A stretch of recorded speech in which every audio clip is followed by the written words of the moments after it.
Olá, pessoal, que Deus abençoe a sua vida poderosamente. Hoje nós vamos para mais uma meditação no livro do Apocalipse.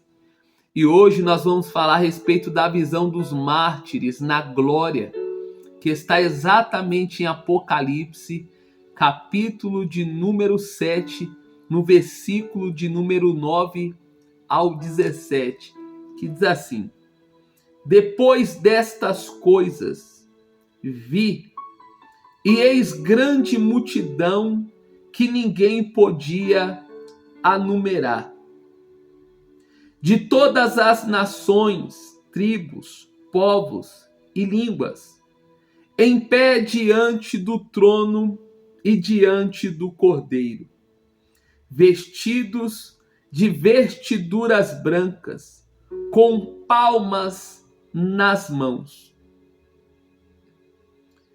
E clamavam em grande voz, dizendo ao nosso Deus, que se assenta no trono, e ao Cordeiro pertence a salvação da alma de um homem, de uma mulher.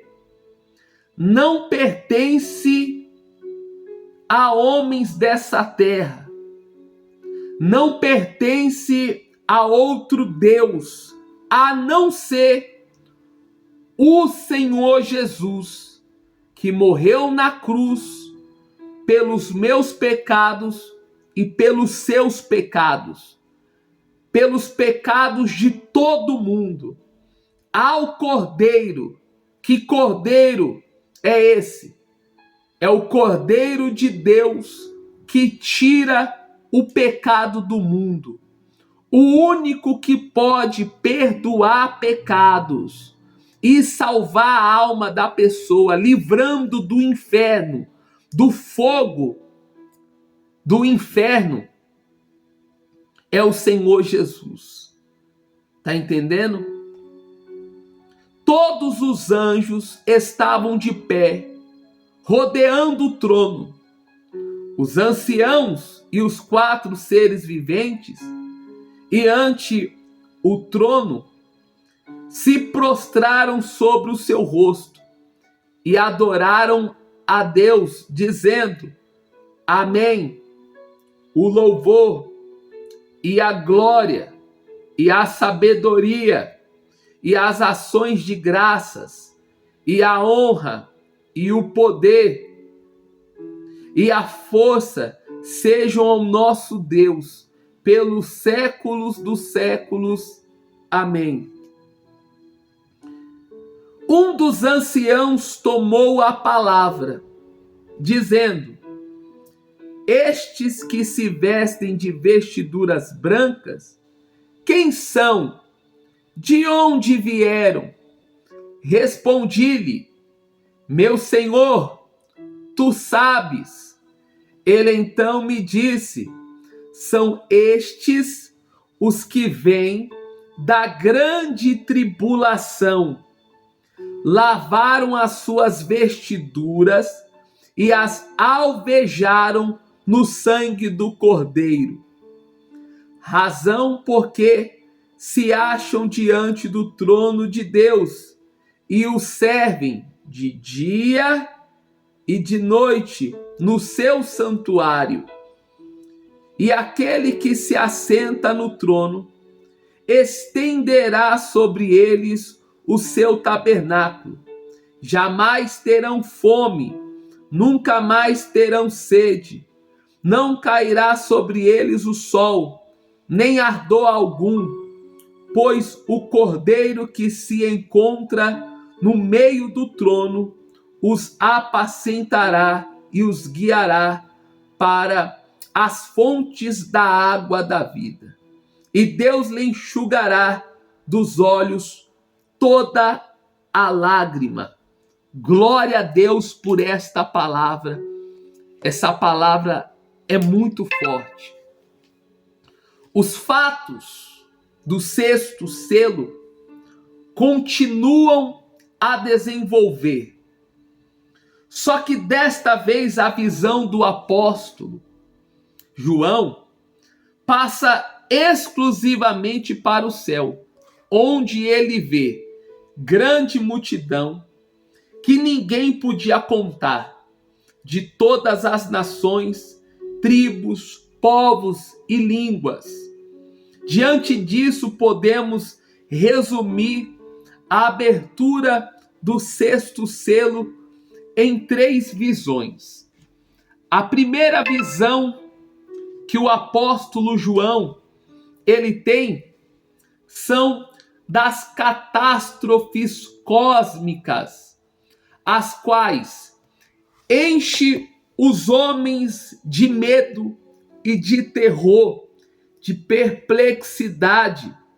O sol fica negro como saco de crina, a lua como sangue e a terra é abalada por um enorme terremoto.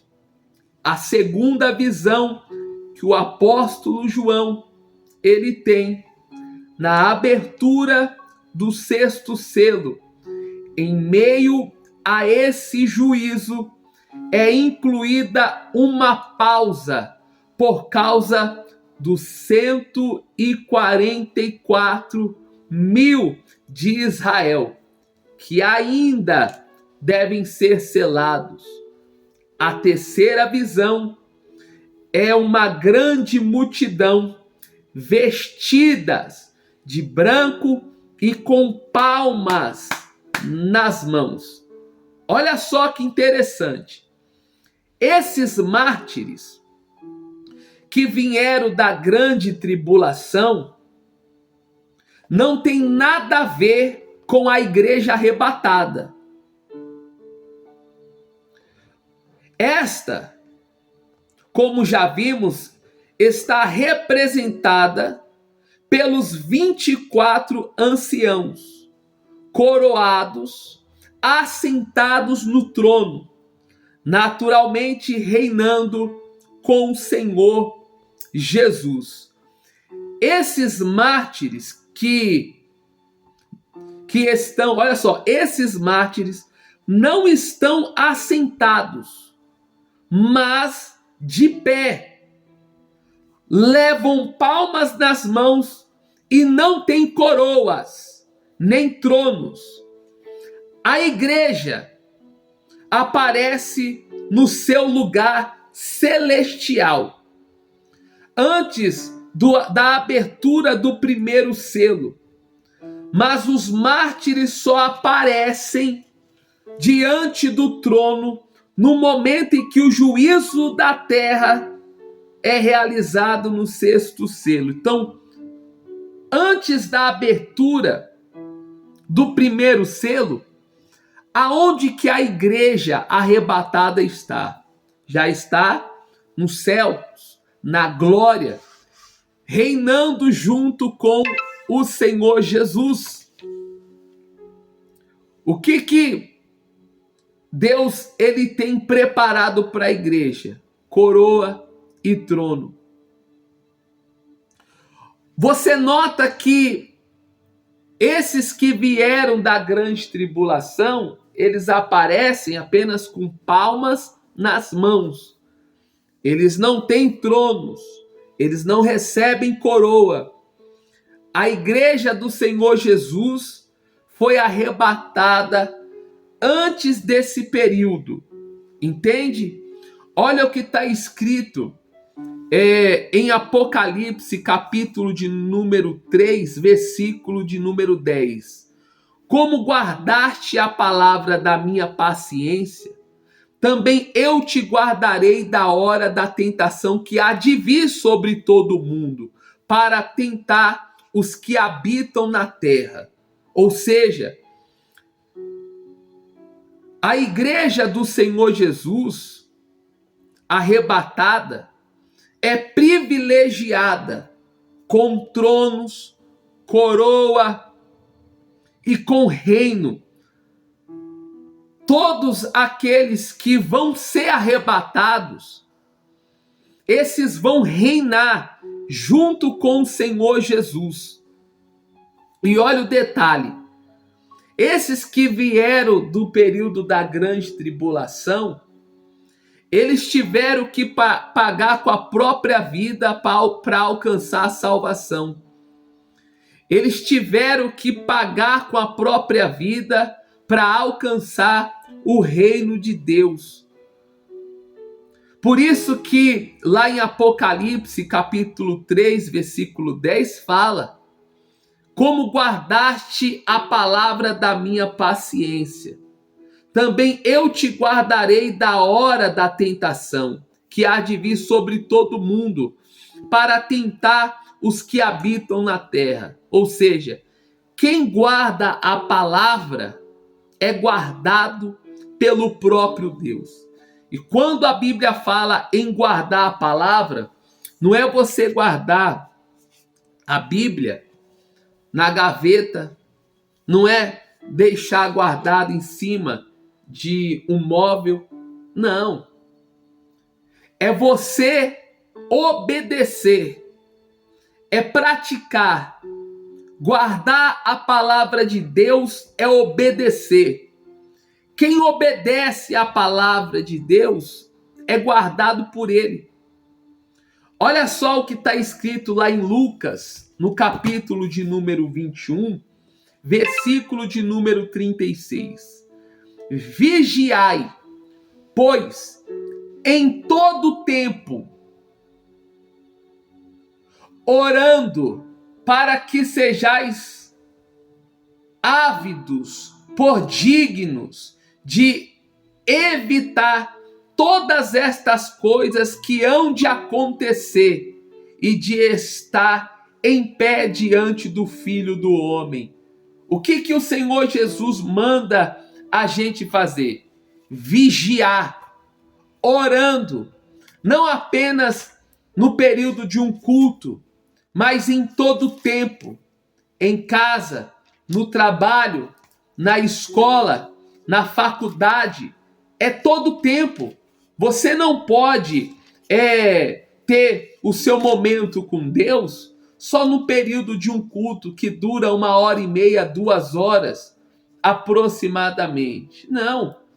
Você tem que vigiar em todo tempo, que diz a palavra de Deus: vigiai, pois, em todo tempo, e detalhe, orando.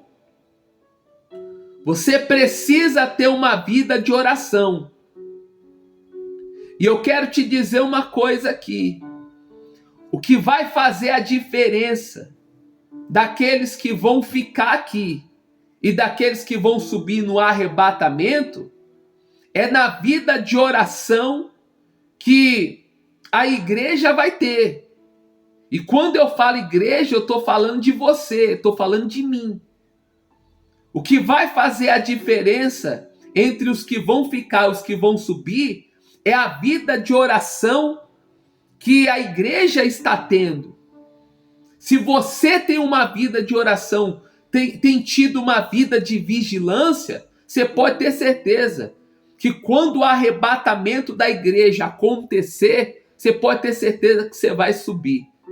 Por isso que lá em Apocalipse capítulo 3, no versículo 10, fala que nós temos que guardar a palavra. O que é guardar a palavra? Obedecer.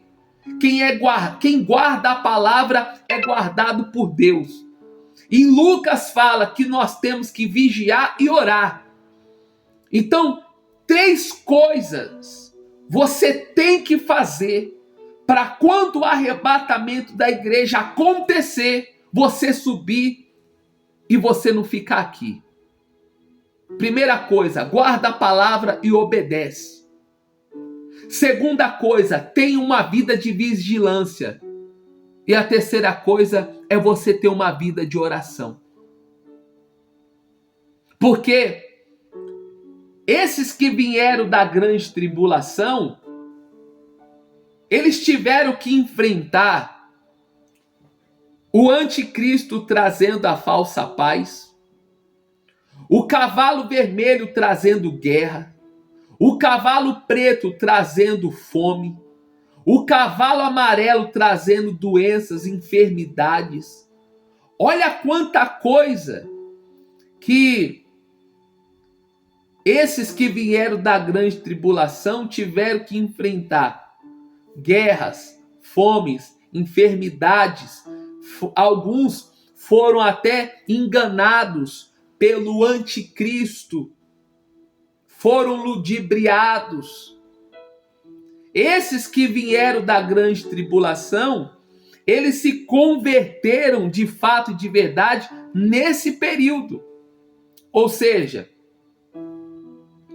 os covardes de hoje, que não querem compromisso com a palavra, que não querem compromisso com a oração, que não querem compromisso com a vigilância, no período da grande tribulação, esses vão se converter. Vai ter pessoas que vão se converter no período da grande tribulação. Tem até um ditado que não é bíblico, é um ditado que se fala por aí, que aquele que não vem pelo amor, vem pela dor. Pois bem, esses que vieram da grande tribulação, eles chegaram até o reino de Deus foi pela dor. Porque eles viram fogo e terremotos para poder se converter. E olha só o que está escrito em Apocalipse 5, versículo 10. E para o nosso Deus nos fizeste reis e sacerdotes, e reinaremos sobre a terra. Em Mateus capítulo 24, versículo 21 diz: porque haverá então grande aflição, como nunca houve desde o princípio.